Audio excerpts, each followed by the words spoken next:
बुद्ध और अंगुलीमाल की कथा। यह कथा भगवान बुद्ध और एक कुख्यात डाकू अंगुलीमाल की है, जो अपने समय का सबसे भयानक अपराधी था।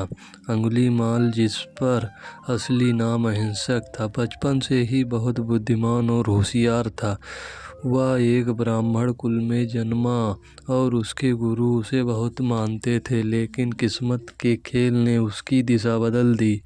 उसके गुरु के कुछ शिष्यों ने उसे बदनाम करने के लिए गुरु के कान भर दिए। गुरु ने बिना सोचे समझे अहिंसक को श्राप दे दिया और कहा कि अगर वह 100 लोगों की अंगुलियां नहीं लाएगा तो उसका जीवन निष्फल हो जाएगा। अहिंसक ने गुरु के आदेश को सत्य मानकर लोगों की हत्या शुरू कर दी और उनकी उंगलियों की माला पहनने लगा।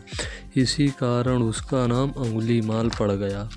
अंगुलीमाल के अनेक लोग ग्रस्त थे और जंगलों में जाने से डरते थे।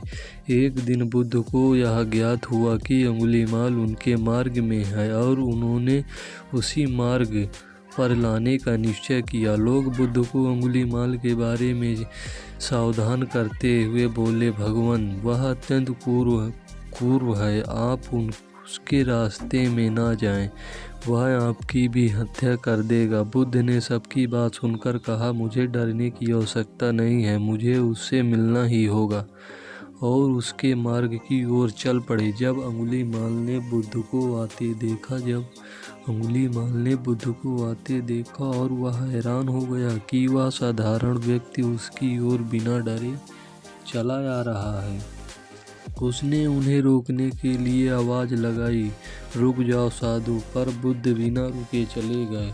अंगुलीमाल ने सोचा, मैं इतना तेज दौड़ता हूँ, फिर भी इस साधु को पकड़ नहीं पा रहा हूँ। उसने जोर से चिल्लाकर कहा, रुको। बुद्ध ने शांति से उत्तर दिया, मैं रुक चुका हूँ अंगुलीमाल, लेकिन तुम तो अभी तक नहीं रुके। यह सुनकर अंगुलीमाल आश्चर्यचकित हो गया और बुद्ध से पूछा, आपने क्या कहा? आप तो चल रहे हैं, फिर भी कह रहे हैं कि मैं रुक गया हूँ, इसका क्या अर्थ है? बुद्ध ने उत्तर दिया, हिंसा और बुराई के मार्ग को छोड़ चुका हूँ, मैं रुक चुका हूँ, लेकिन तुम अभी भी हत्या और हिंसा के मार्ग पर। तुम कब रुकोगे? बुद्ध के इन शब्दों ने अंगुलीमाल के हृदय को छू लिया। उसने अपने जीवन में बुराइयों को समझा और बुद्ध के चरणों में गिरकर कहा, हे प्रभु, मुझे क्षमा करें, मैं आपके शरण में आना चाहता हूँ। बुद्ध ने